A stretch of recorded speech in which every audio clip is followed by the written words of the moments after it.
Roni একটু piece থেকে তো রনি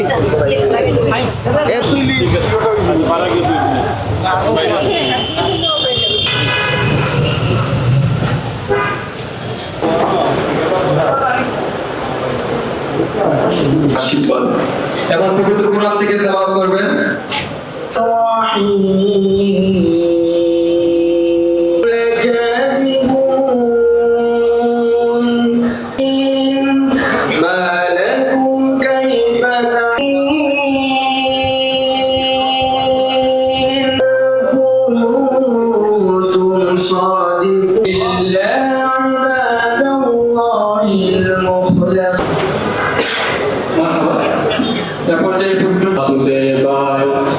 हरे परमात्मने यदाहि धर्मस्य ग्लानि भवति त्राणाय साधनाय विनाशाय च दुष्कृतम् এবং ধর্ম সংস্থাপনের জন্য আমি যুগে যুগে অবতীর্ণ হই।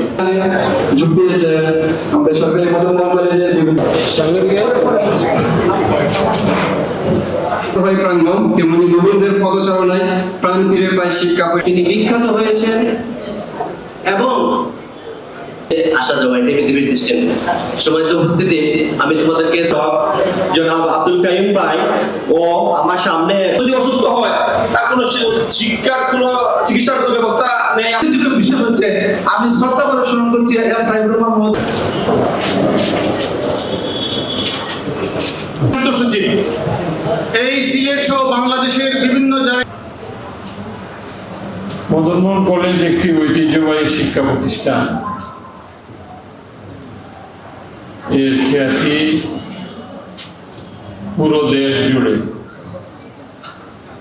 আমরা যদি দেখি যে এই কলেজের শিক্ষার্থীরা যেমনিভাবে বাংলাদেশের বিভিন্ন জায়গায় ছড়িয়ে ছিটিয়ে এবং বিভিন্ন পেশায় এখানের গ্রাজুয়েটরা সম্মানিত প্রফেশনে লিডিং হিসাবে কাজ করছেন, অনুরূপভাবে বহির্বিশ্বেও এই শিক্ষা প্রতিষ্ঠানের শিক্ষার্থীরা ছড়িয়ে ছিটিয়ে বিভিন্ন গুরুত্বপূর্ণ পেশায় নিয়োজিত।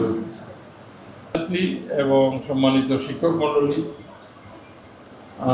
আমরা এখন শিক্ষা দীক্ষার ক্ষেত্রে, এগুলো তো প্রশাসনিক কাজকর্ম, শিক্ষা দীক্ষার ক্ষেত্রে আমরা অনেকটুকু এখন পিছিয়ে আছি বাংলাদেশের অন্য যে কোনো এলাকার তুলনায়।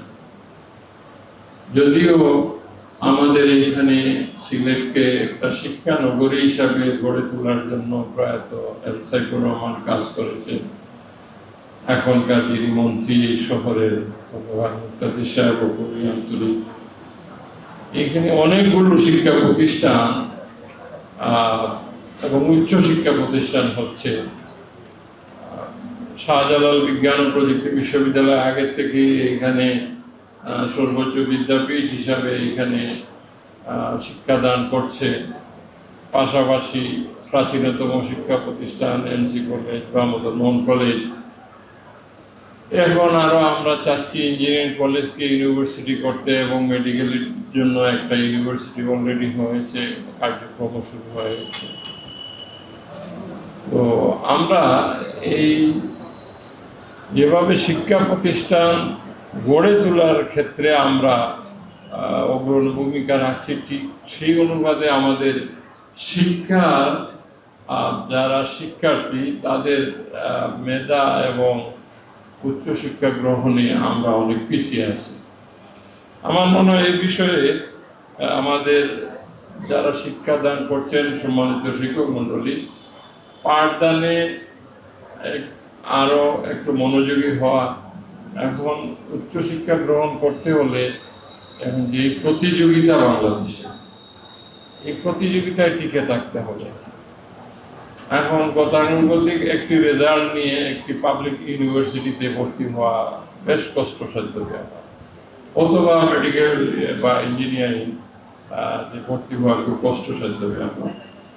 এই জন্য কলেজের শিক্ষার্থীদের পাঠদান ভালোভাবে করে যাতে উচ্চ মাধ্যমিক ফলাফল ভালো হয়, উচ্চশিক্ষা ক্ষেত্রে তারা যাতে চান্স পায়, সেই বিষয়গুলো নিয়ে আপনারা ভাববেন। যেহেতু আপনারা এই শিক্ষক হিসাবে শিক্ষা নিয়ে সবসময় ভাবেন। এই সরকারের বিভিন্ন মেয়াদে নারী শিক্ষাকে এগিয়ে নেওয়ার জন্য কাজ করেছে। 2001 থেকে 6 পর্যন্ত নারী শিক্ষা 10ম শ্রেণী পর্যন্ত অবৈতনিক করা হয়েছে, এখন তো 12শ শ্রেণী পর্যন্ত অবৈতনিক শিক্ষা করা হয়েছে। এইগুলো সরকারি পর্যায় থেকে বর্তমানে এবারের নির্বাচনে ভূমিদোষ বিজয় বাংলা জাতীয়তাবাদী দল পেয়েছে, আর দলের প্রধান তারেক রহমান নারীদেরকে স্বাবলম্বী করার জন্য কাজ করছে।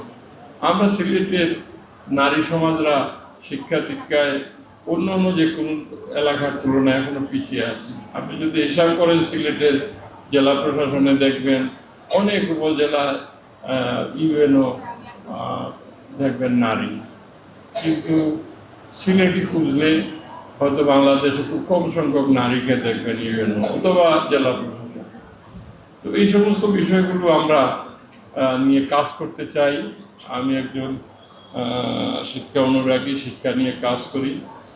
আমি ঢাকায় আমাদের সর্বোচ্চ একটি প্রতিষ্ঠান আছে, মানে পরিচিত সিলেটিদের মধ্যে সর্বোচ্চ না পরিচিত শিক্ষা কার্যক্রম নিয়ে আমাদের কাজ করি। আমি শাহজালাল ইউনিভার্সিটি সিন্ডিকেট মেম্বার, তাছাড়াও বিভিন্ন শিক্ষা প্রতিষ্ঠান সংশ্লিষ্টতা আছে।